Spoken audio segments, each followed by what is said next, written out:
지금 보니까 리설주와 김정은이 굉장히 명품을 좋아하는 것이 느껴지는데 구체적으로 보니까 여성 같은 경우에는 의상, 가방, 그리고 주얼리. 근데 남성인 김정은은 시계예요, 시계. IW 시계, 파텍 필립 시계. 이게 확실히 진짜 브랜드예요? 저게? 예, 아, 저 오. 김정은이가 좋아하는 시계가 저 파텍 필립이라고 스위스에서 나가는 시계인데 그 주문 받아야 생산하는 거예요. 어머. 저 시계 하나에 보통 5억에서 한 10억.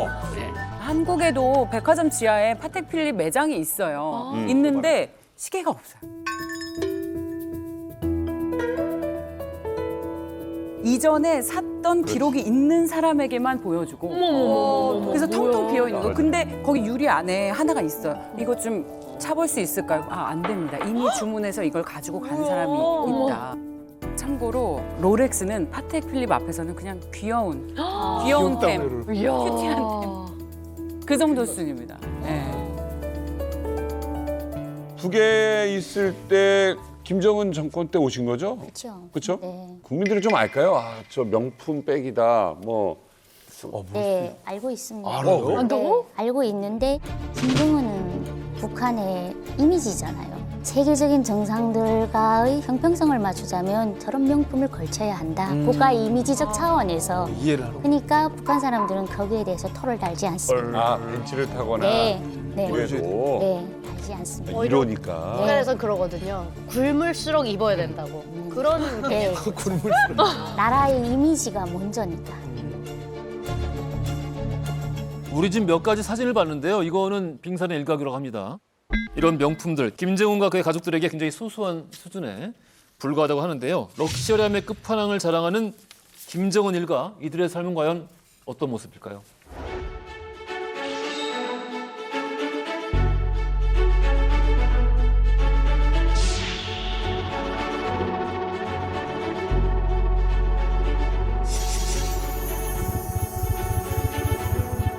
오, 뭐야? 그게 북한이요?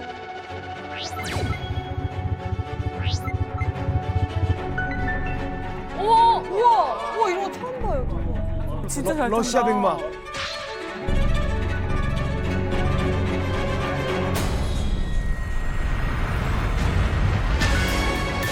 아, 롤스를.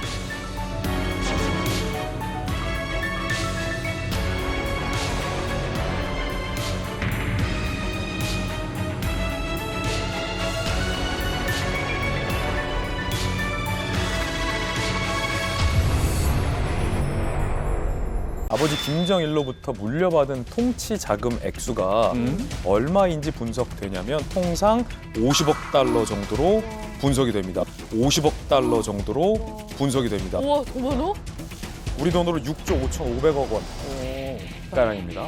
물려받았던 비자금 규모까지 해서 통치 자금 규모는 훨씬 더 트럼프 대통령보다 큰 건데 이게 어려운 나라 살림으로 자신의 곳간을 배불리는 거잖아요. 채우는 거잖아요. 전 세계 독재자들의 특징이기도 합니다. 그러니까 북한 주민들한테 쪽잠에 돼지밥을 먹으며 인민을 돌본다고 선전해 오지 않았습니까? 네. 김정일부터 김정은 이 가문이. 네. 그런데 좀 전에 본 것처럼 뭐 일반인으로서는 상상할 수 없는 그런 명품들을 가지고 사치를 즐겼단 말이죠. 맞아. 이게 얼마나 드느냐? 2012년 기준으로 한 해 동안에 약 6,886억 원. 그러니까 사실 3분의 2조 원이에요. 그 이후에도 해마다 약 6억 달러씩 썼다 그러거든요. 그러니까 우리 돈으로 7,791억 원. 그러니까 거의 1조예요. 이걸 갖다 사치품 소비에 썼다라는 거죠. 자, 그래서 제가 이번에는 김정은이 이제 기분에 따라서 바꿔서 탔던 차들을 한번 가져봤거든요. 김정은의 차요. 네, 모아봤습니다. 자, 이거 너무 재밌다. 나 이게 처음 보는데? 정말 억소리 나는 대박이다. 재밌다. 정말 차들인데요. 여기 보시면은 다 이거 아실 만한 차들이잖아요. 벤땡에 15억에서 20억 원대. 우와, 그리고 여기 롱. 네, 팬텀 23억 원대. 어머. 그리고 이게 땡 인지로버인데 사실 6원대가 사실은 아닌데 이게 뭐 방탄유리에 뭐 그래, 뭐 그렇겠지, 이런 그렇겠지. 다 넣는 거예요. 그렇겠지. 중국으로. 전자레인지 로버. 전세렌지. 네, 6억 원대, 형이 네 아우디. 형디. 2억 원대, 그리고 여기 보면 또 2억 원대의 차들. 석세스. 자, 이렇게 진짜 이 억소리 나네. 아니 근데 작가 예. 맨날 일본 욕하면서 맞아. SUV는 꼭 이거 그러게요. 아까 영상에서도 이거 타고 있었잖아요. 심지어 백두산 올라갈 때도 저거 타고 올라가요. 아, 이거야, 이거? 네. 이 차들이 얼마나 희귀성 있는 차인지 또 자동차 전문가인 제가 잠깐 설명을 드리겠습니다. 희귀성이 있구나.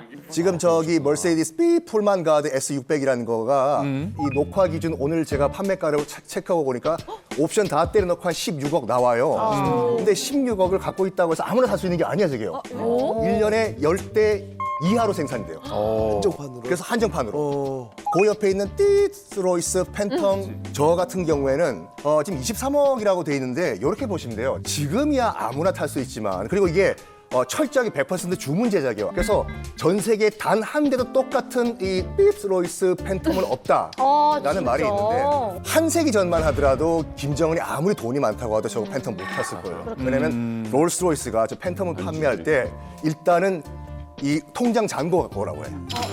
한화로 330억 이상을 갖고 있어야지 살 수 있는 권리를 줘요.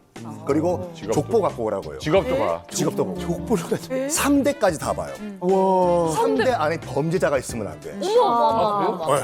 못 사.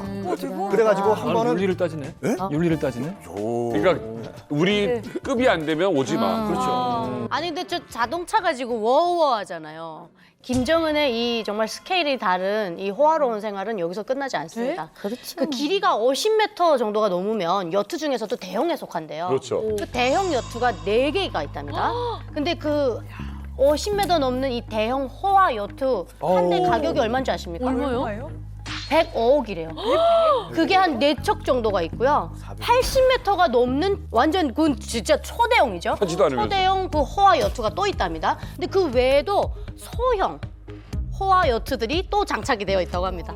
근데 문제는 그 80m 넘는 여투 위에 가판이 있잖아요. 거기에는 4명이 국제 경기에 마주칠 수 있는 그런 수영장 있잖아요. 규격에 수영장이 딸려 있고 미끄럼틀도 다 설치되어 있대요. 아무리 부자여도 개인은 수영장 딸린 요트를 안 사요. 그러니까 김정은은 유지비를 그만큼 많이 들면서도 이런 사치품을 산다. 유지비 다 공짜니까 김정은은. 물자들을 해외에서 수입해야 되고 또 그 수입을 하면서 돈이 필요하니까 또 국내 그 농토산물, 수산물을 팔아서 자금을 마련해 가지고 여러 가지 그 물자들을 수입해 오는 그런 일을 했습니다. 수입을 해서 김정일 일가에 다 거기 다 들어갔죠. 주로 그 김정일 일가에서 필요한 식품 또 선물용으로 쓰는 뭐 시계라 금속 시계라든가 가구 제품 그다음에 러시아 그 흑해산 캐비오 알 그다음에 프랑스산 포도주라든가 곤약이라든가 바닷가재 푸아그라 등 자, 뭐 세상에서 좋다는 거는 다 수입을 해왔습니다. 그렇지. 제일 좋은 거는 다 수입해 보신 거. 김정일이 집안에서 쓸 가구들을 들여오는데 그것들은 정말 어마어마하게 비쌉니다. 이태리 가구 제품이 제일 비싼 거로 기억돼요. 다 몇만 불, 이 집안에 쓰는 모든 뭐 여러 가지 다 합해서 10만 불 이상 다 그렇게. 북한에 그 김정은, 김정일 일가의 그 사사로운 모든 심부름을 하는 부서가 있어요. 근데 이제 태영호 전 공사가 쓴 책이 있어요. 3층 서기실의 암호라는 책이 있는데 북한에서는 보통 3층 집무실이라고 표현합니다. 그게 어떤 부서들이 있는가 하면 순전히 일가만을 위해서 3층 서기실에서 직접 파견하는 사람들도 있고 파견하지 못했는데 거기서 꼭 물건을 가지고 와야 돼요. 스웨덴이나 뭐 노르웨이 같은 데서. 그러면 이제 사진이 딱 도착을 합니다. 다른 거 덜로 말고 딱 요거만 보내라. 그러면 다 찾아봤는데 이런 거 없습니다. 안 된다. 죽어도 시골 찾아가서라도 어디서 찾아라. 좋아하는 목록이 있어요. 딱 그러니까 김정은이가 해외 생활을 했잖아요. 그러니까 스위스에서는 뭐 그루이에르 치즈든가 에멘탈 치즈. 와, 대박이다. 그러니까 그런 것들을 다 서기실에서 매번 나가서 할 수 없으니까 대사관에서 제일 외국어 잘하고 문제가 안 생길 똑똑한 사람을 찾아서 서기실 일을 시켜요. 그 사람은 전문 물건만 때려다닙니다. 그러니까 예를 들어서 뭐 부인 이설주가 쓸 샷된 가방이든가 뭐 크리스탄 머리든가 이런 것들을 전문 구입을 해서 다니는데 어쨌든 그걸 어떻게 하는가 하면 사가지고 네. 그거를 외교 신서물에 보냅니다. 그 리설주 같은 경우에는 샤넬 이제 마니아로 이제 알려져 있는데요. 리설주가 이제 공식 행사에 이제 나설 때마다 처음에는 솔직히 나섰을 때 블랙 이제 투피스에 이제 그냥 수수한 옷차림에 나섰는데 그 다음부터는 이제 뭐 디올, 샤넬 막 이런 클러치를 들면서 이제 사람들한테 이목을 끌게 된 거죠. 북한 초반에 이제 매체들 같은 경우에는 리설주 동지로 이제 호칭을 하다가 이제 점점점 나오니까 이제 리설주 여사로 이제 바꿔 부르게 되었고 그리고 이제 뭐 샤넬과 디올, 프라다, 구찌 같은 명품 이제 핸드백만 들고 다니는 게 아니라 발렌티노 코트 그리고 이제 티파니 목걸이 등 이제 고가의 그 기중품들을 엄청 소화하는 걸로 알려져 있는데 북한 일반 주민들은 꿈도 못 꾸는 그런 아니, 액세서리들이죠. 지금 우리가 저 퍼스트 레디 영부인이 너무 사치하는 것이 아닌가라고 약간 비판적으로 보는데 약간 서구 트렌드 따라하는 것 같아요. 왜냐하면 서구 같은 경우에는 오히려 영부인들이 사치하길 바래 국민들이요. 왜요? 미국에서는 그 퍼스트 레디 영부인을 어떻게 정의하냐면 퍼블릭 엔터테이너로 이 정의를 해요. 엔터테이너. 국가 공인 연예인이에요. 남편이 좀 칙칙하잖아요 정치인들이. 그래서 부인이라도 약간 분위기 띄워달라. 홍보도. 예를 들어가지고 그 존 F 케네디 대통령의 부인이었던 제클린 케네디 같은 경우에는 그 발렌 띠띠의 매니아였어요. 맞아요. 그래서 그걸만 입고 다니고 심지어는 자기 남편 장례식, 존 F 케네디 장례식에도 발렌 삐삐의 정장을 입고 가가지고 대유행을 시켰어. 그리고 그 니콜라 사르코지의 부인인 그 이 카를라 브루니 같은 경우에는 복잡한 사생활은 말할 것도 없고 그 쇼메라고 하는 명품 그 보석 브랜드가 있는데 이거 매니아예요. 쇼메. 그래가지고 이 브루니가 무슨 쇼메 이 반지를 했다, 목걸이 했다, 프랑스에서 대유행을 하는 거야. 그리고 요거를 또 누가 따라했냐면 그 아시다시피 필리핀의 마르코스 대통령의 부인이었던 이멜다 여사가 네. 이걸 다 따라했는데 아시죠? 안에 들어가니까 신발 3,000켤레라. 또 충격을 받았던 게 뭐냐면은 방탄 브라까지 봤어요. 방탄 브라까지 봤어요. 대체 어디다 쓸까? 총 맞으면 안 되니까. 갑옷을 입고 다니죠. 왜냐면 이 심장만이었으면 한쪽만 방탄이었을 텐데 양쪽이 방탄이었어. 그러게. 내 가슴은 소중하니까. 가슴 수준하니까. 제클린 같은 경우에 자기가 뭐 명품을 사기 위해서 나랏돈을 갖다 쓰거나 그러진 않았어요.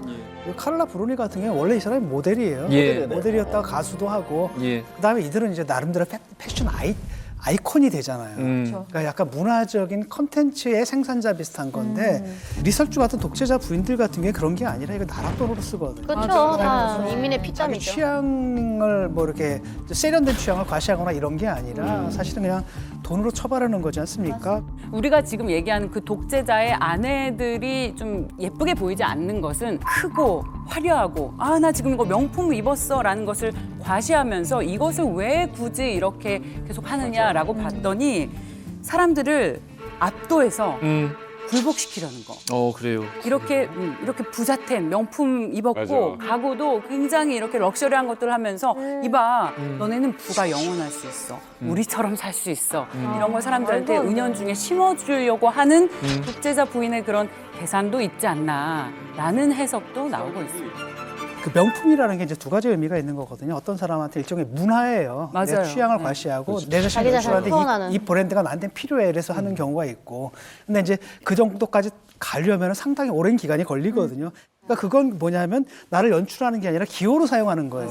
난 이거 사는 사람이고 나는 계급이 달라. 맞아. 되게 이럴 때 이제 그걸 강조하는 거죠. 근데 지금 리설주의 명품 패션도 사실은 선을 긋는 거거든요. 선을 긋는 거고 그걸 통해 가지고 과시하는 거죠. 권력이라든지 그걸 과시하는 거죠. 특히 이설주 같은 경우에는 영국의 왕세 손비 케이트 미들턴 있잖아요. 이 사람을 많이 흉내낸 거예요. 이 사람과 좀 컨셉이 상당히 좀 비슷하게 가는데 아마도 이제 그렇잖아요. 이렇게 화보 찍을 때 레퍼런스 하듯이 맞아, 초록색 이런 자기들도 것도. 이제 레퍼런스를 삼는 게 있겠죠. 일반 그 북한의 서민들은 정말 생각도 못하는 예, 그런 상류층. 이게 김정은 말고도 상위 1%.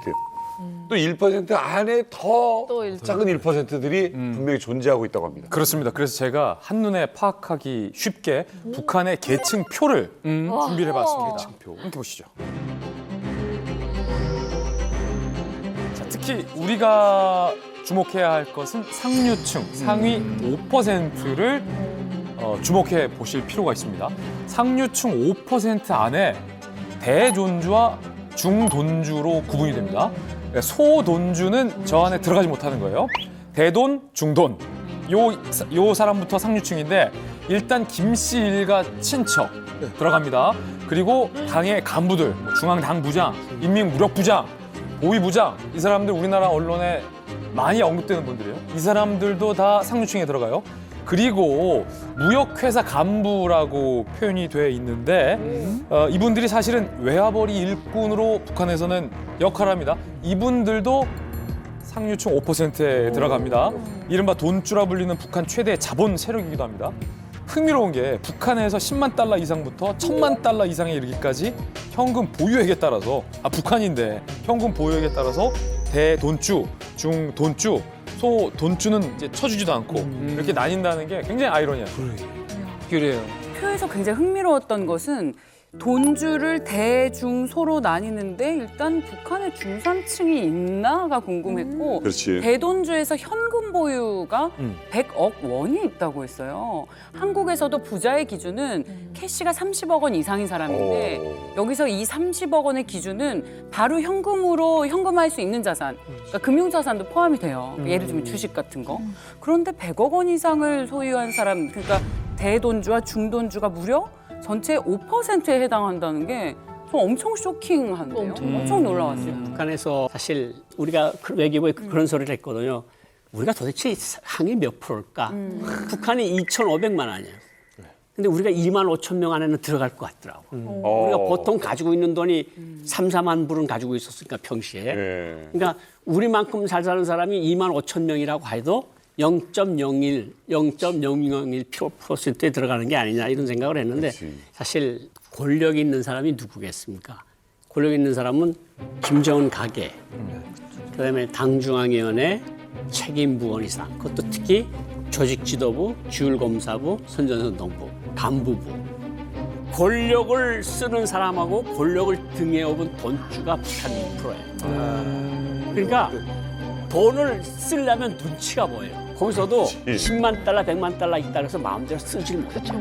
왜냐하면 보이고 항상 쌍불을 켜고 있고 저놈은 왜 외화상점에 계속 가서 소고기만 10kg씩 사가느냐, 10kg씩. 그런 거 체크 이러니까 무슨 문제가 생겼을 때 나를 커버해 줄 수 있는 보위부나 안전부나 당중이나 조직지도부나 이런 데 있는 사람들이 커버를 그래, 저 뭐 걸렸는데요? 알았어요. 전화 걸어올게. 잠깐만 있어봐. 그러면 그 책임자한테, 그 단속한 책임자한테 전화가 내려가요. 너 좀 일똑똑히 하라 그러나? 예, 알겠습니다. 그러면 그냥 없던 일이 되는 거예요. 이런 권력을 가진 사람과 그 권력의 기색에서 돈을 버는 사람들. 그리고 고사포 맞을 일 없고. 고사포 맞을 일 없고, 그리고 100만 불, 1000만 불 소리도 하셨는데 아마 북한 국내에는 1000만 불 가지고 있는 사람이 거의 없을 겁니다. 이건 어떻게 하는가 하면 외국에 나가 있는 사람들이 돈을 번 사람들, 큰 돈을 번 사람들이 중국 사람이나 러시아 사람 이름으로 가상 계좌를 열어요. 그렇지. 북한에서 계속 단속을 하니까 내 계좌가 아니야. 또 어떤 사람이 계좌인데 그 돈에 거기에 중국 돈으로 1000만 위안이 들어가 있는 거야. 이게 내 돈이야. 그러니까 내가 외국에는 100만 불, 500만 불 이런 돈을 가지고 있는 사람들인데 북한 국내에는 아마 최대한 가지고 있어봤자 한 10만 불에서 50만 불. 국내에 있는 거. 해외에는 그만한 돈들이 있는 거죠. 북한 상류층에 속했던 사람이 있다고 들었거든요. 누구? 바로 이 자리에 있습니다. 박사님 아니야? 오 박사님? 박사님 빼고. 공무원이라.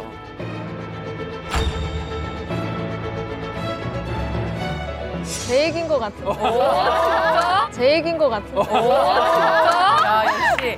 잘할 수 있겠어. 잘할 수 있겠어. 인플루언서. 제 나름 이제 또 북한에서 금수저였거든요. 오 진짜?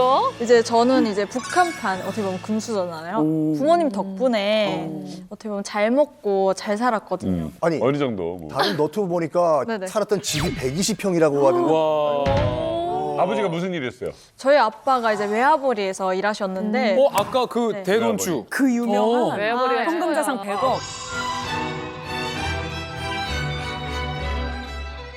아버지가 돈주예요? 와우. 아버지도 돈 주고 엄마도 돈 주고. 오. 그래서 아빠랑 엄마가 잘 버셔가지고 이제 집이 워낙 잘 살았고 아빠는 이제 외화벌이에서 주로 이제 했던 일이 그 청진 같은 경우에는 바다가 있잖아요. 그래서 그 수출하는 네, 그런 외화벌이를 하셨어요.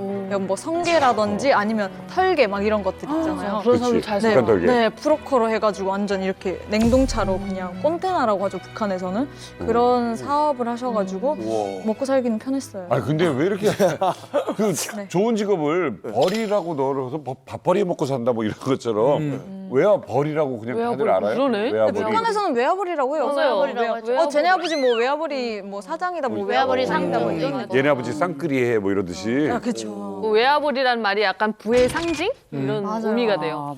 야, 아니 그러면 이 돈도 돈이지만 사실 집안 자체가 어떻게 보면 위상도 좀 높았을 것 같은데 어느 정도였는지 좀 솔직히 망한 게 그 정도였어요. 망한 게. 망한 게요. 이렇게 좀 많이 이렇게 가세가 기울었어. 자천됐거든요. 네, 자천돼가지고 이제 그렇게 외화벌이까지 간 거였는데 솔직히 이제 북한 부자들 속에서 하는 말이 있어요. 나는 우리 집 금고에 얼마가 있는지 몰라 막. 나는 우리 집 금고에 얼마가 있는지 몰라 막. 이럴 정도로 돈을 세본 적이 없는 거예요. 얼마가 쌓이는지도 몰라요. 진짜 찐 부자들은 그렇게 그런 애들 있어. 우리나라는 보통 이제 뭐 주식, 코인 뭐 그런 은행에 다 맡기잖아요, 돈을. 근데 북한에서는 은행이 있잖아요. 은행한테 왜 줘? 고양이한테 생선 맡기는 거예요. 은행에는 그렇지. 절대로 맡길 수 없고. 은행에 맡기면 김정은 호주머니 가는 거야. 맞아요. 진짜 일단 큰일 감시 나는 거죠. 시스템 안에 들어가니까 그래서 돈이 집안 이제 금고에다 넣는 건데 한국에는 그래 부자들이 보면 빚도 많으시더라고요 좀. 맞아요. 이제 더 많죠. 대출 땡겨가지고 뭐 여기다 투자하고 이렇게 땡겨서 이렇게 맞아. 하고. 뭐 빚도 능력이라고 뭐 그런 말들을 빚도 하면서 자산이니까. 막 그러죠. 맞아요. 북한 부자들은 그냥 현금 부자예요. 언제든지 몇십억을 막 몇백억을 인출할 수 있을 만큼의 백억은 센다. 그런 부자들인데요. 이제 뭔가 근데 이 부자의 그게 있어요. 부의 상징. 딱 대표적으로 봤을 때 아, 쟤는 부자다. 쟤네 집은 부자다. 이게 바로 집이에요. 북한에서는. 일반 그냥 사람들은 한 뭐 3, 40평, 50평 이런 데 산다고 하면 부자들은 일단 100평 이상에 100평이요? 네, 집이 그냥 완전 덩실덩실해요. 아, 쟤네 부자네. 이렇게 우러러 보는 거예요. 방금 보통 사람들 3, 40평에 산다고 50평까지 했잖아요. 나갔어. 그거 지금 본인 시선에서 얘기한 거죠. 아, 북한 평균에서 얘기한 거 아닙니까? 북한도 그런 곳이 있을까요? 그렇죠. 평양에 뭐 평양이 뭐 부의 상징으로 봐야 되겠죠, 거기가? 평양 전체가? 평양 전체가 아니고 평양 안에도 구역이 나눠져 있는데 번평양이 있고 뭐 서평양이 있고 동평양 뭐 이렇게 다 나눠져 있는데 그 안에 번평양이라고 볼 수 있는 게 구역이 많지 않습니다. 뭐 제일 잘 알고 계시는 보통강구역, 그리고 뭐 모란봉구역, 뭐 중구역, 평천구역 뭐 여기에 아마 좀 속할 것 같은데 여기에 이제 사는 사람들 대부분 좀 간부들이 살고 그다음에 이제 거기에 또 지하철이 운행이 돼요. 더 중요한 건 거기에 평양 화력발전소가 옆에 있습니다. 그러다 보니까 굉장히 호화로운 삶을 살 수 있는 것이죠. 아니 화력발전소가 왜? 아니 근데 약간 좀 다른 거 얘기해보세요. 아니 화력발전소 옆에 있는 게 잘 사는 거예요? 공기 안 좋은 그렇죠. 왜 그러냐면 지방에서 소문이 나기로는 화력발전소가 옆에 있다 보니까 경호가 잘 돼 있대요. 그리고 따뜻한 물과 전기를 쓸 수 있답니다. 이게 최고죠. 저희가 지방에서 듣기로는 그래서 거기에는 화력발전소가 옆에 가까이에 있으면 대부분은 거기에 어떠한 좀 삶을 보장받을 수 있다는 겁니다. 따뜻한 물과 전기를 원할 때 보장받을 수 있다. 이런 얘기를 지방에서도 많이 제가 했었어요. 평천구역에 산 사람인데 평천. 그 평천구역이 왜 인기가 있는가 하면 평천 화력발전소에서 평양시 온수를 책임져요. 맞아요. 온수 난방이거든요. 그러니까 평천구역에서 사는 사람들은 겨울에 방바닥이 뜨끈뜨끈해요. 맞아요. 근데 이게 관이 점점 멀어져서 강을 건너서 동평양으로 넘어가면 미지근한 물이 맞아요. 그러니까 이게 차지는 거야. 그러니까 그래도 평천구역보다는 중구역하고 보통강구역, 모란봉구역이 핵심 구역이에요. 네, 왜냐면 중구역이 핵심이죠. 당과 정부와 군의 핵심 간부들이 다 여기서 사는 거거든요. 아니 우리나라보다 그 미세먼지나 이런 거 오염물질 그것도 잘 안 돼 아니 있을 오염물질도 어느 정도 삶의 수준이 보장이 돼야 오염물질 생각을 그렇지, 하지. 추워 죽겠는데 당장 당장. 추워서 얼어 죽겠는데 무슨 오염물질이에요. 근데 평양 사람들 엄청 그거는 추워요. 상관없고 그러니까 평양시에 이제 말한 것처럼 번평양이 있고 저기 서평양이 있고 강 건너 동평양이 있는데 번평양에는 주요 간부들이 다 있고 당중앙위원회가 그렇죠. 있고 최고인민회가 있고 내각이 있고 다 있잖아요. 근데 평천구역은 왜 그러는가 하면 평양화력발전소가 있고 군 장령 아파트가 있고 당중앙위원회 부부장 아파트가 있고 보통강 호텔이 있고 호텔들도 많아요. 그러니까 주변으로. 거기가 이렇게 화력발전소에서 멀어질수록 값이 떨어지는 거예요. 집값이. 추우니까. 1년의 절반이 겨울인데 냉방하게서 사는 거하고 뜨끈뜨끈한 데서 사는 거는 질적인 차이가 있어요. 저 같은 경우에도 이제 지방에 발전소가 있거든요. 오. 그래서 저희 집 부모님도 이제 돈 좀 벌어가지고 발전소 옆으로 이사 갔었어요. 아니 왜냐면 전기가 24시간 와요, 진짜. 다르다. 이게 왜냐면 지방에 전기가 아예 없어. 평양에 올라갔더니 정말 너무 추워가지고요. 따뜻한 물을 이렇게 다 물통에다 놓고 그걸 끌어안고 자더라고요. 맞아요, 너무 추워요. 이렇게 끌어안고 이불 쓰고 이러고 자는 거예요. 난방이 전체 난방. 너무 추우니까. 김치일가 입이라고 하는 조선중앙TV 아나운서 이춘희 아나운서가 지금 선물로 집을 받았잖아요. 그게 버통강구역인데 이 버통강구역은 예전부터 이렇게 참 그 인기가 있는 지역입니다. 이춘희 아나운서가 받은 집은 버통강변에 위치하고 있는 다락식 집인데 한국식으로 말하면 테라스식 아파트라고 할 수 있죠. 네. 그러니까 여기에는 간부들이 전용인 봉화진료소가 있고 편의시설도 엄청 잘 되어 있습니다. 자, 평양의 인기 거주지입니다. 이게 바로 보통강이라는. 여긴 비싼데요. 네, 비싼 거였어요.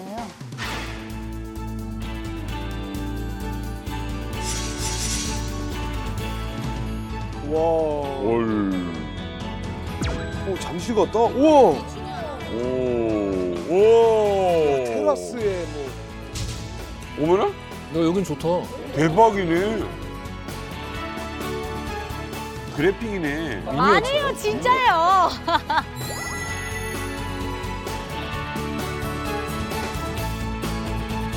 아, 분양 입주 전에 찍은 거였구나. 아까. 한국이랑 똑같은데?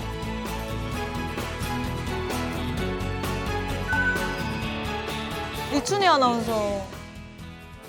미춘이 방송원의 손을 다정히 잡으시고 그가 살게 될 경루동 7호동으로 걸음을 옮기시었습니다. 어머머머 너무 좋아가지고.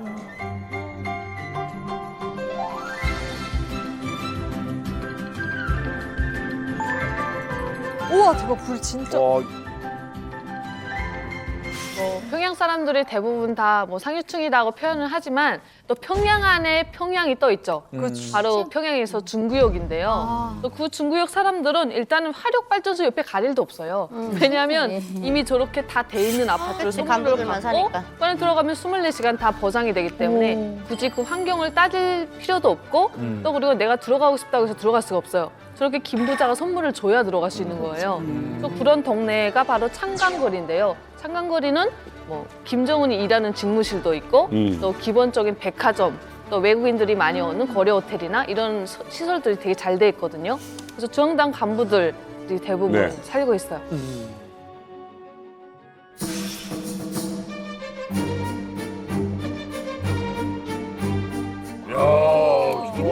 저런 게 있어. 처음 봤어요.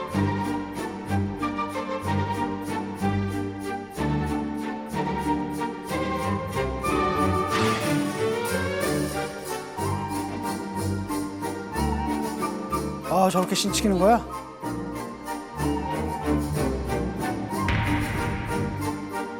우와.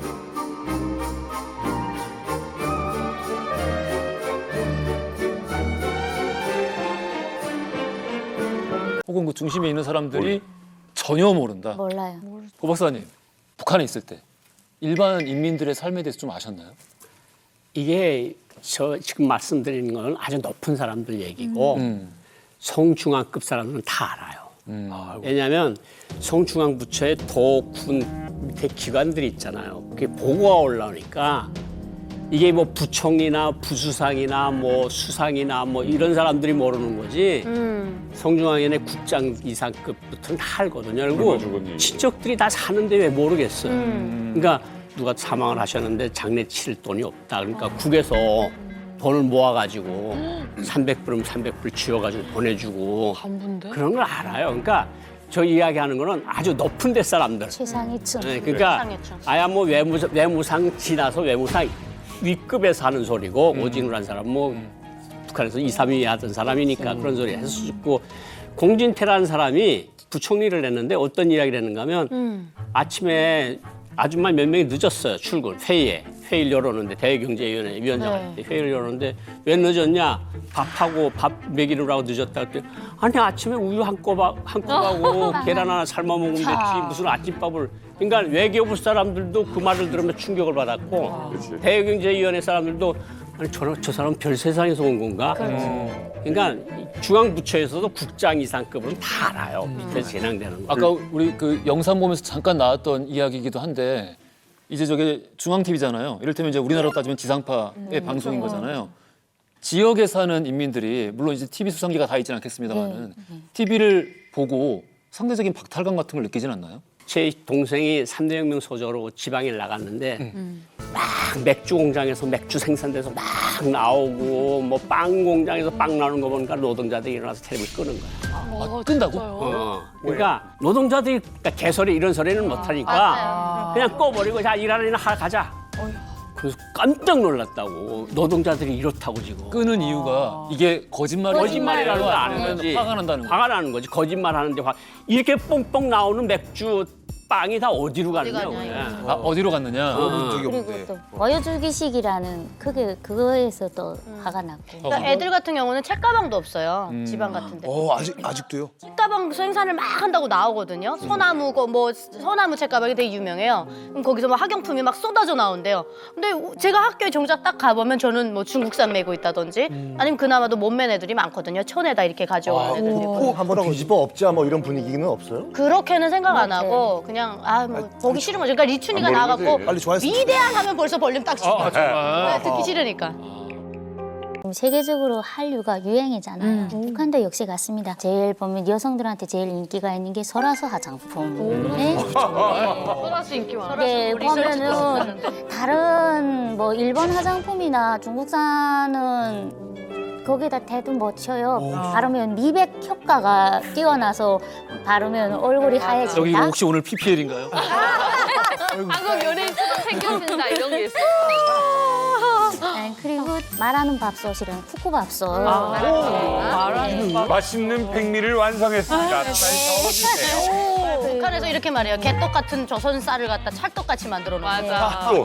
그리고 또 보면은 스포츠 브랜드 옷도 한국 걸 많이 선호하고 있고 그리고 보면 식료품도 한국에 들어갑니다. 식료품 예를 들면 네. 좋아한다고 하더라고요. 닭파이라든가 무슨 라면 종류. 근데 그 라면 같은 걸 제가 먹어보니까 한국 거하고 중국 거는 엄청 차이가 틀려요. 비교가 안 돼요.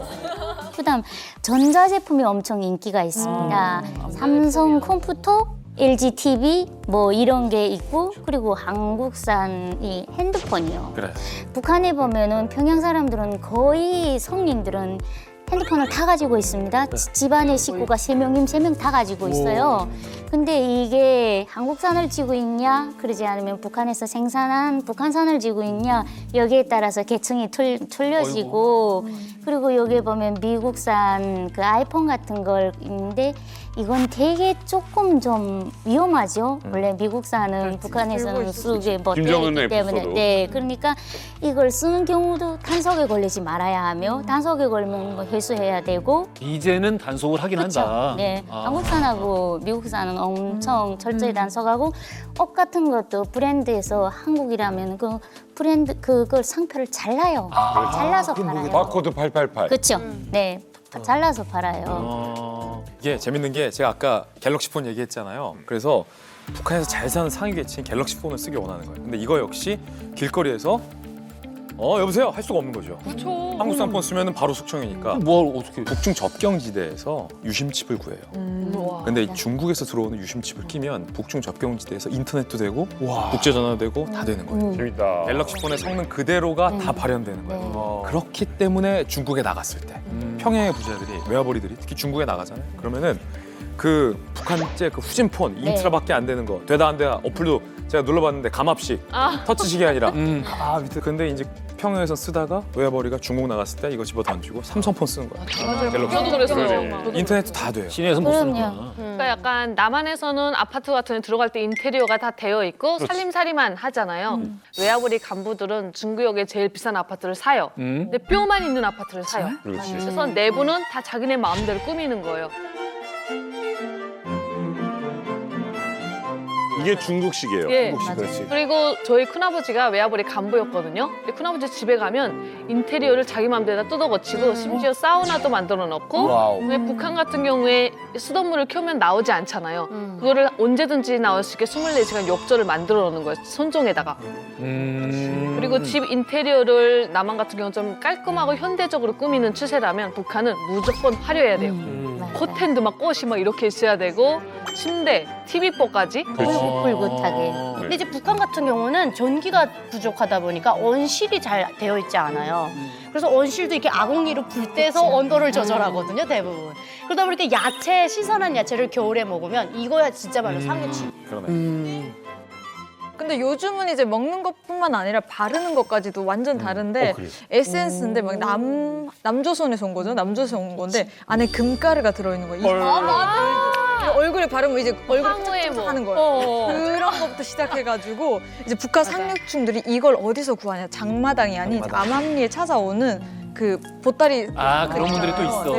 판매상들한테 구하는데 물론 백화점이나 외화상점 가서 구할 수 있는데 거긴 비싸기도 하고 그런데 자주 다니면 찍히잖아요. 보이부 요원들한테 몇 번 왔는지 다 찍히니까 이제 반문 판매들한테 부탁을 하고 맞아. 이제 막 모임에서 야 어디가 좋니 이렇게 물어보면 그 사람들 야 어느 판매상이 너무 잘한다더라 이렇게 알려주면 그 사람한테 사진만 보이잖아요. 없는 물건도 어떻게 구해서 맞아. 북한은 이제 봉사소라고 해서 수영장, 뭐 목욕탕, 쇼핑몰, 식당 같은 게 이제 모여 있는 그런 곳이 있는데 거기서 이제 평양 부유층 사모님들의 사교 모임이 시작이 되는데요.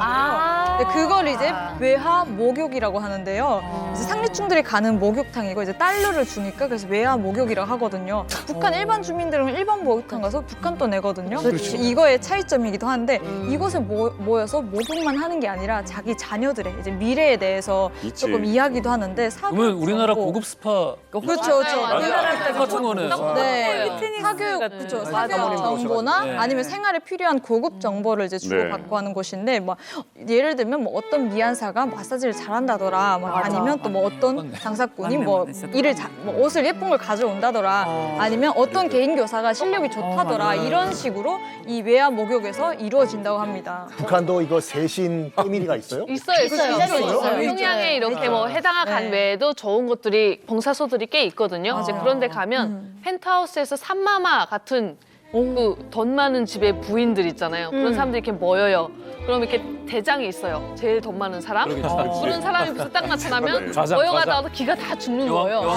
네. 여왕벌이 따와서. 맞아요. 그리고 그 양옆을 지키는 사람들이 또 있고 사우나에 딱 들어오면 그 사람 자리가 또 쫙 있는 거예요. 근데 저도 젊었을 때 좀 호세? 맞아요. 가보고 싶은 거죠. 지금 젊었을 가보고 싶어서 친구들이랑 돈을 모아가지고 매야 모여 가는 거예요. 왜냐면 거기 갔다 오면 몸에서 왠지 냄새도 달라지는 느낌이. 그래서 가서 착 이렇게 사우나에 앉아있으면 그 아주머니들이 몸에 향내 나는 소금을 막 이렇게 바르는 거예요. 그러면서 우리한테 이렇게 우리가 좀 우스워 보이잖아요. 그럼 야 애기들 선물 하면서 이렇게 줘요. 그럼 그것도 받고 괜히 나도 소금.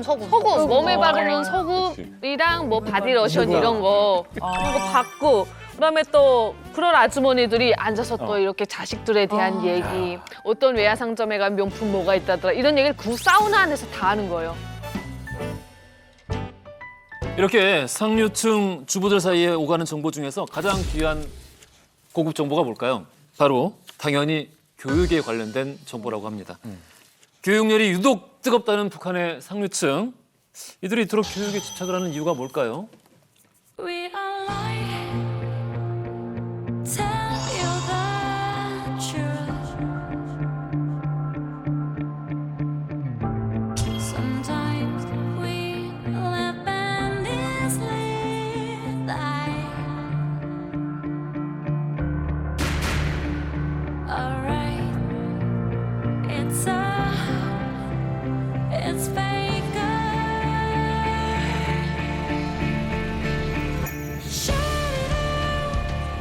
Do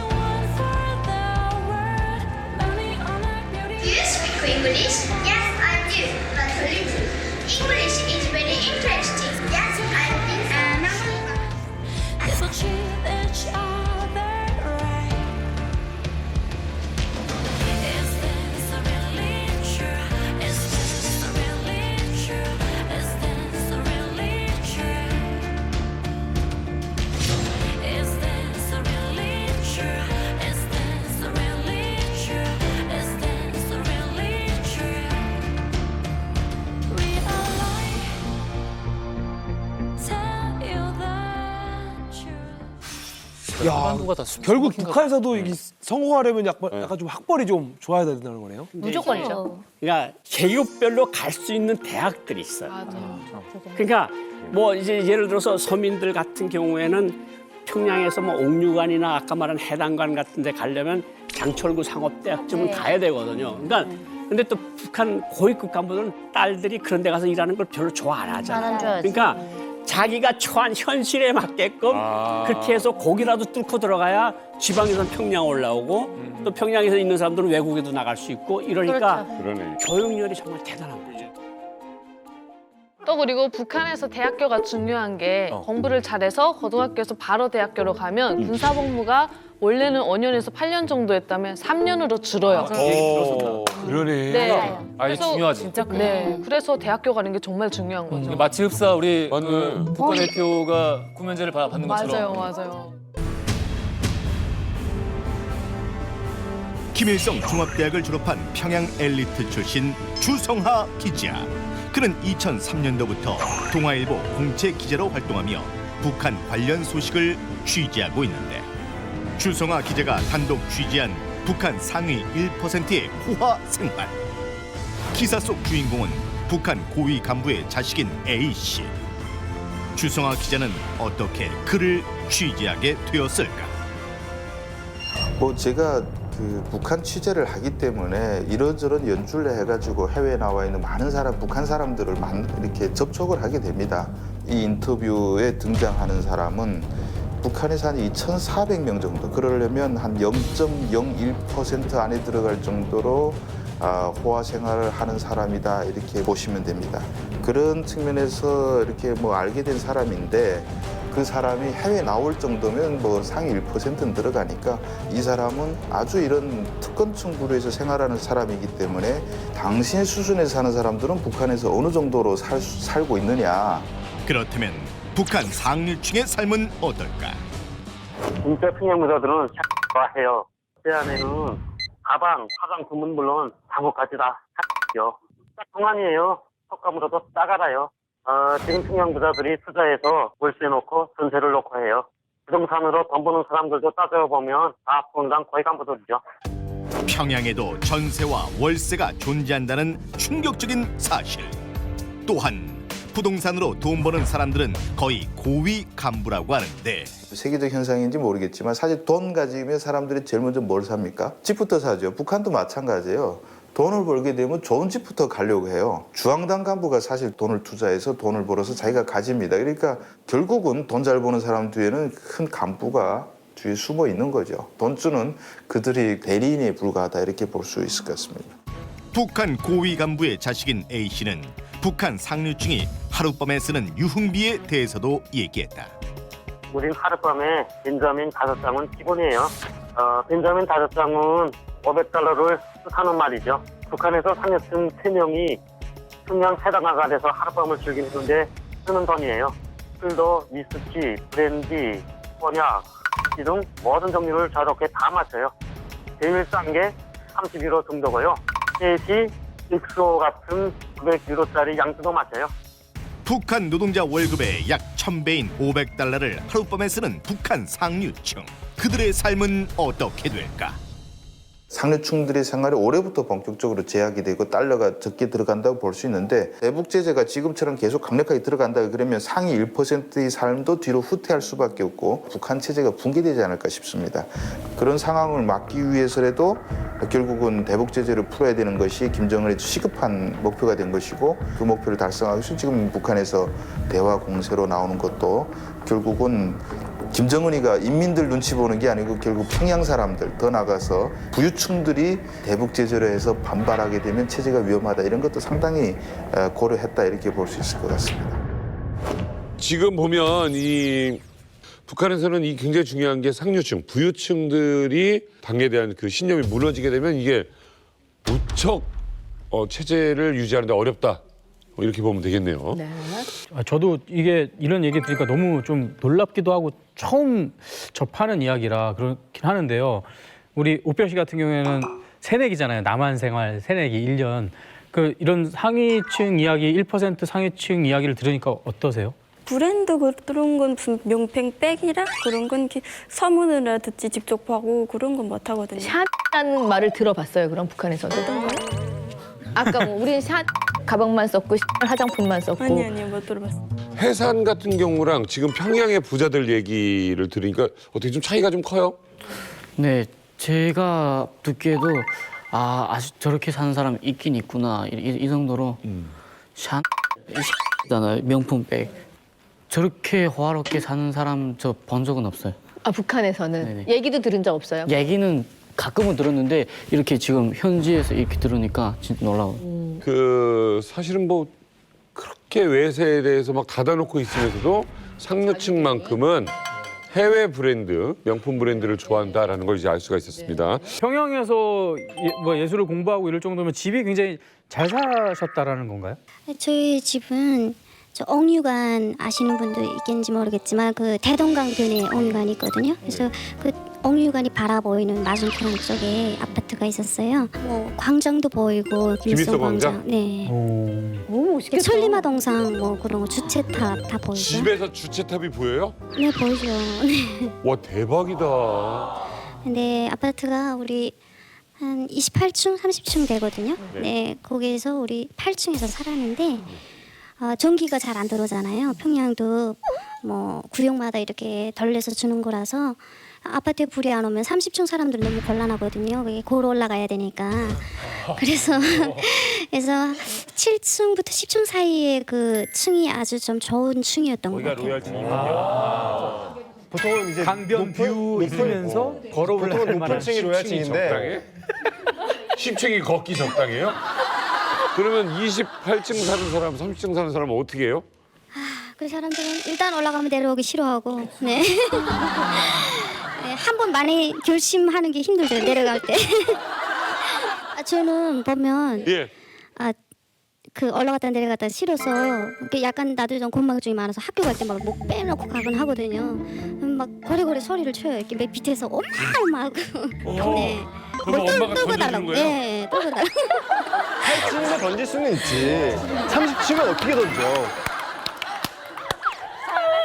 나훈아 선생님. 예. 뭐 그렇게 재밌으세요 지금? 아니 근데 이제 여기 이제 우리 사우스포 저분들은 한국 관점에서 자꾸 여쭤보니까. 예. 아 맞아, 이거 전문가신데. 근데 이제 뭐 김정은이 이제 집권하면서부터 많이 지금 평양 여명거리 같은 거 아주 그냥 거창해졌잖아요. 우리 그 강남같이 막 돼 있잖아. 사실 종을 막 올리고 그냥 색상도 환하게 칠하고. 그렇지만 내부적으로는 전기 이런 게 안 되니까. 그러니까 겉으로는 막 그런 말 하잖아요. 평양이 뭐 100m 미인이라고. 옆에서 보면 멋있거든. 막상 이제 안에 들어가 보면은 진짜 이런 거예요. 그 려명거리 이제 아파트 말씀하셨는데 거기에 김정은이랑 리설주 부부가 방문을 했었습니다. 그래서 조선중앙 텔레비전에 이렇게 정말 살기 좋은 그런 살림집이 들어섰다면서 아파트를 광고했는데 제 눈에 하나 딱 띈 게 있었습니다.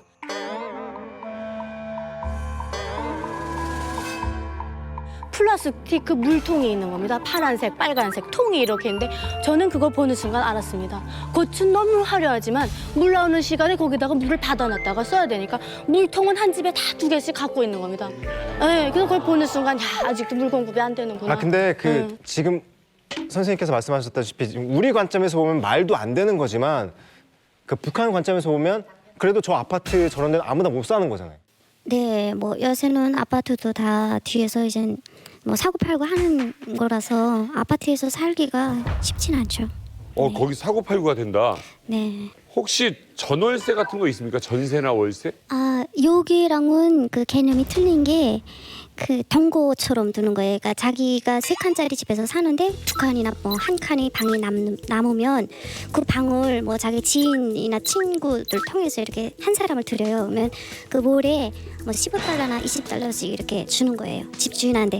직거래로 진행이 되는 거야? 부동산이 따로 있나? 아, 부동산은 없고요. 예, 나라에서 그 승인이 돼 있는 거주증이 있거든요. 뭐 집에 들어가려면 거주증을 떼야 되는데 그거를 떼려면 그거 떼주는 사람들이 있어요. 그 간부들이 있잖아요. 그런 입사증 같은 거를 떼주는 사람들이 그 뒷거래 할 때 좀 돈을 많이 챙기죠. 네. 그래가지고. 아, 중간에 이렇게 소개해 주는 거구나. 아니 근데 부모님이 뭐 하셨길래 그렇게 이렇게? 저희 아버지는 그냥 좀 간부 좀 하셨고, 네, 어머니는 대학 교수 하셨습니다. 사실 그 지아 씨 얘기를 들어보니까 지금 굉장히 잘 사셨던 것 같은데 그 평양 상류층이 쓴다는 뭐 땡, 뭐 굿땡, 뭐 이렇게 명품들 있잖아요. 그런 명품 브랜드도 써 보셨나요? 네, 써보긴 했죠. 화장품은 어디 거 쓰셨어요? 저는 화장품을 그 일본산 화장품을 좀 썼어요. 아, 시도랑 랑랑 뭐 샤넬 향수는 우리 그 아는 친구가 또 해외 나가서 살다가 오면서 또 선물로 줘가지고 또. 진짜 좋은데. 아니 근데 향수 뿌려도 돼요? 북한도? 네, 뿌리죠. 근데 되게 자본주의 느낌 나잖아요, 향수는. 아니 그래서 냄새 좀 나게 되면 야 이게 이 몸에서 이 몸땡이에서 자본주의 냄새 몸에서 부르지아 냄새가 난다고. 아니 그러면 그런 그 브랜드 제품은 어디서 사는 건가요? 아, 백화점에는 그러니까 그 물품이 한정된 양이 있기 때문에 그 일반적인 사람들은 백화점을 잘 안 다녀요. 뭐 가격도 비싸고 뭐 걸을 만한 곳도 이렇게 많지 않기 때문에 대부분 시장에 나가면 요새는 진짜 뭐 고양이들 내놓고 다 있으니까 네, 거기서 자기 정도에 맞게 사는 거죠. 아, 금성학원도 그렇고 예술학원도 그렇고 또 애들이 그 예술하는 애들이 좀 치장 이런 데 많이 관심이 있으니까 이런 그 장사하시는 분들이 또 이런 애들을 한 명 알아가지고 또 여러 명도 친구들 데리고 와라 해서 우르르 몰려가서 막 상품 구경도 하고 골라 쓰기도 하고 그래. 아 그리고 얘기 들어보니까 그럼 북한에도 방문 판매가 있어요? 있죠. 오, 그럼 지아 씨는 방문 판매로 뭐 사보셨어요? 아, 저희 집에서는 그 어머니가 요리에 좀 관심이 많으셔서 네, 한국산 넉죽기를 사서 녹즙기요? 네.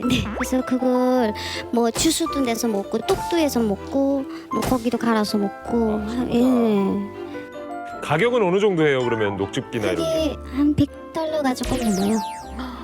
100달러면은 쌀로 하면 몇 킬로예요? 25kg짜리였었지. 25kg. 150kg. 150kg. 엄청 비싸네.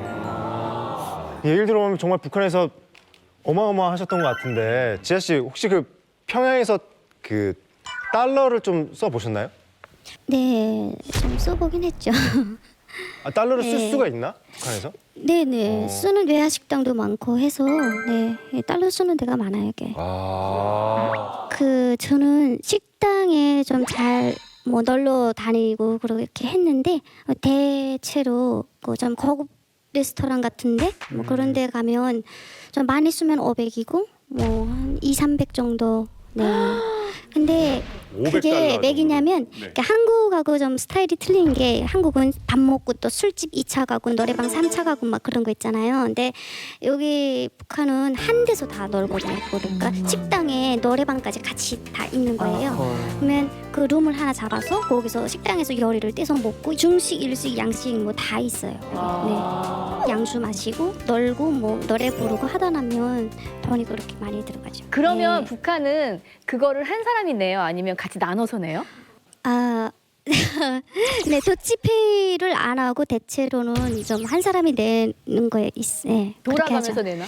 네, 뭐 한 번 내가 내고 한 번 내가 내고 뭐. 네. 서민들한테는 이게 어마어마한 거죠? 어마어마하죠. 500달러면은 제가 평양에 놀러 갈 때 가지고 간 돈이에요. 제일 최고로 많이 가지고 간 돈이에요. 그걸 보름 동안 탕진해 쏘고서 그냥 내려오는 거예요. $500. 여기는 하루에 그냥 잠깐 동안. 네, 해사님은 그 지도 이쪽에 있는데 여기서부터 이까지 올라갔다가 오르는 게 $500인데 한 끼에 그걸 다 드신다고 하니까. 한이 서렸나요, 아마? 왜냐면 그 양주 값이 비싸잖아요. 그렇죠. 그래서 엑소라든지 뭐 이런 거는 막 네. 그러니까 이게 지금 양주의 급 VSOP라든가 하는 꼬냑의 급을 얘기하는데 엑소급이 좀 비싸거든요. 제일 비싸거든요. 얼마예요?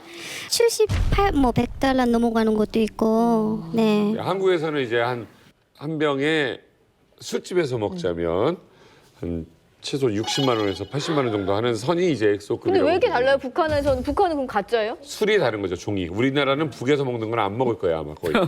아, 여러 개가 있구나. 갑자기 궁금해지네요. 그러니까 북한 저 평양 친구들은 야 오늘 저 평양 맛집 어디서 모이자, 핫플레이스 뭐 이런 데 있을 거 아니에요. 오늘 어디 가서 놀자 뭐 이런 장소들이 있어요? 한 4, 5년 전에 이탈리아 식당이라는 게 생겼어요. 피자집이. 그래서 그 나라에서 뭐 다 가서 배우게 해가지고 또 이탈리아 직접 가서 다 이게 교수 받아가지고 왔는 분들인데 그게 또 소문이 많이 나가지고 평촌에 있는 곳에 그래서 거기에 가서 피자도 한번 먹고 했는데 꽤 외국인들도 많이 오고 사람들이 꽤 많더라고요 거기. 그러니까 이제 아까 그 식당 같은 경우도 그 상점도 이제 외화 상점이 있고 이제 일반 상점이 있고 식당도 외화 식당이 있고 일반 식당이 있거든요. 그러니까 이제 그 이탈리안 레스토랑 뭐 그런 데는 외화 식당이라서 외국인들이 가서 이제 저 달러로 이렇게 먹고 마찬가지로 이제 북한 주민 일반 주민들도 달러 가지고 와서 이제 먹을 수 있는 데죠. 그 사실 왜 북한에서 북한 당국이 이런 고급 레스토랑을 만드냐면요. 이건 저희가 좀 볼 필요가 있는 것이 옛날에 쿠바가 사회주권이 붕괴가 되면서 외환난에 이제 그 휩싸이게 된 거예요. 그러다 보니까 쿠바 그 당국이 어떤 정책을 폈냐면은 좋은 이런 뭐 식당이라든지 좋은 상점을 만들어서 묻고 따지지 않겠다. 나와서 달러를 써라. 어쩌면 북한도 지금 외환난이 있기 때문에 이런 레스토랑을 통해서 주민들이 갖고 있는 달러를 지금 걷어들이는 작업을 하는 거예요, 지금. 예. 그래서 아마 이런 레스토랑들이 많지 않나 그렇게 생각합니다. 아니 이제 지아 씨 평소에도 그렇게 드세요? 저희 집은 엄마 아빠가 좀 먹는데 많이 관심을 투자를 많이 하셔가지고 뭐 돼지 같은 것도 뭐 반마리 아니면 한 마리 이렇게 통으로 사가지고 뭐 좀 절임 같은 거 이렇게 해놓던지 아니면 뭐 육회 같은 것도 좀 해먹고 네 그리고 우리 아버지가 영성 식료공장에 그 간부를 좀 아시거든요. 이제 지인분이 있어가지고 뭐 소고기도 좀 집에다가 갖다 주고 해서. 네, 뭐 그런 걸 좀 잘 먹었던 것 같아요. 우리 할머니가 요리를 참 잘하셨어요. 그래서 그 샐러드를 여기서 말하면 그 약간 샐러드는 풀떼기 같은 거잖아요. 네. 근데 그 내가 말하는 샐러드는 그 감자 이렇게 삶아서 우겨서 그렇죠. 마요네즈에다가 뭐 소시지, 뭐 그렇죠. 홍당무 이렇게 썰어서 넣어서 그게 참 감칠맛이 나거든요. 그래서 우리 어렸을 시기지. 때 네. 그걸 많이 먹고 자랐었는데 요즘 들어서는 그 평양식당에 그런 샐러드가 많이 나와요. 아. 강냉이밥 먹어봤어요? 안 먹어봤어요?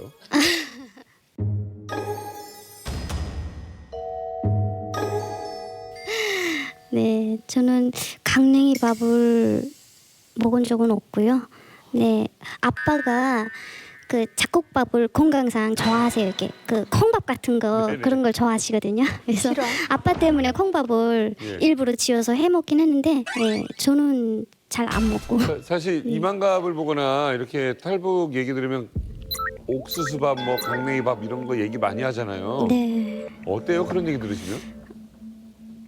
네, 정말 내가 이런 말을 하기가 너무 좀, 네, 근데 우리 또래 친구 속에서는 그런 걸 못 봤던 것 같아요. 네. 아, 근데 우리 이만갑 가족분들 지금 갑자기 순간 멘붕 오신 것 같아요. 많이 당황하셨어요. 이건 나는 참이 네가 이 사람보다 네가 더 어려워. 아니 근데 진짜로 말씀하실수록 진짜 위화감 조성돼서 제가 더 이렇게 되고 저기 가서 안고 싶어요. 너무 잘 사시는데. 그러니까 저희가 사실 북한을 좀 이해할 때 하나의 나라이지만 두 개의 다른 사회가 존재해요. 그럼. 그리고 사실 고난행군 지나면서 김정일이가 어떤 말을 했냐면은 평양만 살아 있으면은 우리 혁명의 수도 지킬 수 있다. 그러다 보니까 평양 사는 사람들과 평양 이외에 사는 사람들 우리가 좀 분리해서 봐야 돼요. 그러다 보니까 평양에 사는 사람들은 이제 뭐 옥수수밥을 못 드셨다잖아요. 근데 저희는 옥수수밥이 없어서 못 먹었거든요. 네, 그런 차이를 좀 아시면 좋을 것 같아요. 저는 나진에서 온 김은진이라고 합니다. 저는 항일발치산 출신인 할머니와 나선시에서 가장 큰 병원 원장을 하셨던 아버지 덕분에 집에 창고에 막 돼지고기, 어리알 그리고 뭐 염소고기 쌓아놓고 먹을 정도로 남부럽지 않게 살았는데요. 오늘 그 놀라운 이야기 이 자리에서 들려드리도록 하겠습니다. 그 소개하실 때 들었는데 그 항일 빨치산이라고 할머니께서 근데 정확히 항일 빨치산이 뭐예요, 정확히? 항일빨치산이라는 거는요, 이제 그 일제강점 시기에 김일성이랑 같이 싸운 사람들을 말을 하는데요. 이제 저희 할머니가 이제 그 중에 한 사람이었고, 그 덕분에 저희 아빠가 채령의 아버지인 채연이 밑에서 군사복무를 하시다가 2년 만에 입당도 하셨고, 나중에는 그 이제 항일투사들 덕분에 의대도 가게 되셨어요. 굉장히 이거구나. 할머니가 막 옛날에 항일투쟁하고 했던 얘기도 좀 해주셨어요? 네, 했었어요. 그러니까 가장 이제 기억에 남는 게 이제 김일성이가 94년도에 죽었거든요. 근데 김일성이한테 인사를 하고 왔어요. 근데 할머니가 오자마자 엄청 울면서 아이고 내가 김일성이랑 같이 싸웠는데 우리 한별동지랑 같이 싸웠는데 버천버 전투 때도 엄청 많이 죽었는데 이러는 거예요. 근데 그 순간에 저희는 그 학교에서 혁명역사 교과서에서는 버천버 전투는 그 항일투사들 17명이서 김일성이랑 같이 2,000명을 때려 눕혔다고 이렇게 배웠어요. 맞아요. 네, 그랬는데 할머니가 그 이야기를 하니까 나중에 이제 제가 이런 프로그램을 봤는데 가끔 어떤 분들이 그런 비슷한 얘기를 하시는 거예요. 그래서 제가 할머니가 말했던 게 사실이구나. 네, 그렇게 알게 됐어요. 네, 아니 근데 한국에서도 사실 아버지가 뭐 의사 이런 분이시면 엄청 금수저인데 병원장 딸이라고 하셨잖아요. 그러면 북한에서도 진짜 금수저 뭐 그러신지 어떠신지. 네, 뭐 근데 금수저를 하기는 조금 그런 것 같아요. 사실 북한은 그때 아빠 원장 하실 때는 뭐든 지금도 그렇기도 하지만 모든 시스템이 무료예요. 그렇다 보니까 뭐 병원 원장이라고 해서 별로 금수저다 이렇게까지는 아니었던 것 같아요. 그러면 뭐 돈 안 받으면 뭐 받아요? 좀 좋은 치료를 받고 싶다 이렇게 하면은 뇌물을 갖다 주고 네 이렇게 치료를 네 직접적으로 현금을 받거나 이렇게는 못 살아요. 시병원 원장쯤 되면요. 예전에 북한이 공급이 잘 될 때는 정말 권한이 있고요. 지금 병원장들은 사실 이제 말한 것처럼 다 무료 시스템이고 병원에 나오는 약제가 하나도 없어요. 텅텅. 환자한테 무슨 약을 쓰세요라고 하면 그분은 시장에 가서 사오는 시스템이 돼버렸어요. 그래서 진단서나 이런 걸로 뇌물을 받거든요. 진단서. 네, 이런 걸로 원장님들이 뇌물 받고 다른 일반인들보다는 굶어 죽지는 않아요. 근데 원장쯤 되면 돈주보다는 조금 돈은 좀 없는. 저희 그 할아버지인데 이렇게 왕진하는 한의사였대요. 근데 자격증은 없는데 그냥 그렇게 하고 다니셨던 거예요. 근데 환자가 병원에 갔을 때 의사가 진료를 잘 봐주지 않아요. 근데 진료를 봐주는 사람이 있는데 뭘 꼭 가져가는 사람, 뇌물을 갖다 주는 사람한테 보거든요. 그래서 그때 당시 저희 할아버지도 월급이나 그런 것보다 그것 때문에 산 게 아니라 사람들이 가져다 준 그 뇌물로 살았다고 하더라고요. 근데 병원 원장이라고 하면 뇌물을 정말 집에 쌓아둘 정도로 살았을 것 같아요. 근데 그 아까 그 뇌물을 받은 게 뭐 돼지고기도 있고 오리알도 있고 했다고 했는데 그래도 은지 씨가 가장 기억에 남는 게 뭐가 있을까요? 제가 굉장히 많이 먹었던 건데요. 키크라고 이제 그 메뚜기 가루를 원래 사람들이 메뚜기를 농장에 나가서 잡아요. 그거 파느라고. 근데 저희 집은 그거를 사줬어요. 키크라고. 네, 그런 거 많이 먹었던 것 같아요. 메뚜기 가루 먹으면 키가 크나요? 네, 저도 먹어봤어요. 정말? 대현이 뭐라고요? 그 사람들이 돌아다니면서 파는 게 있거든요. 메뚜기 가루라고 약재인데 그거 사서 먹었어요. 큰 효과는 없나 봐요.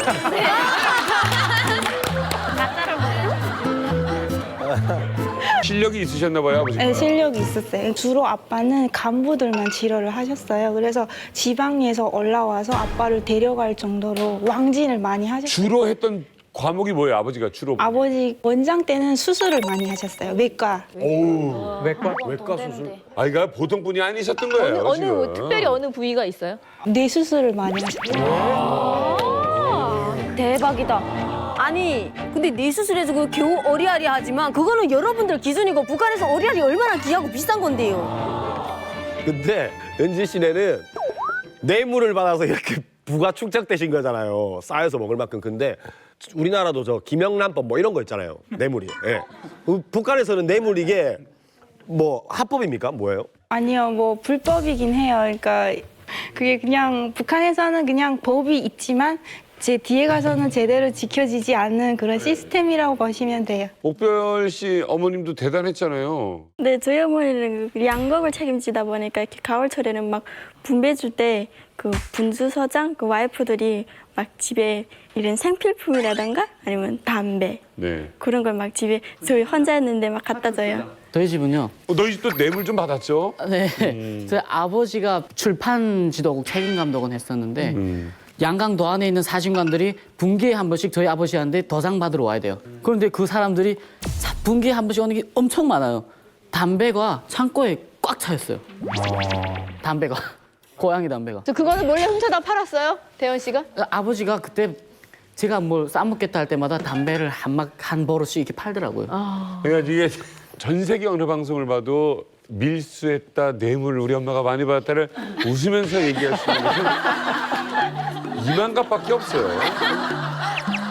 음식들이 아무리 뇌물이 들어와도 고난의 행군 때는 뇌물을 줄 사람이 별로 없었을 것 같은데 어떻게 고난의 행군 때도 잘 드셨어요? 아, 고난의 행군 때는 사실은 뇌물이 그렇게 많이 들어오지는 않아요. 그 사람들은 먹는 게 먼저지 막 치료를 받거나 이게 먼저 아니에요.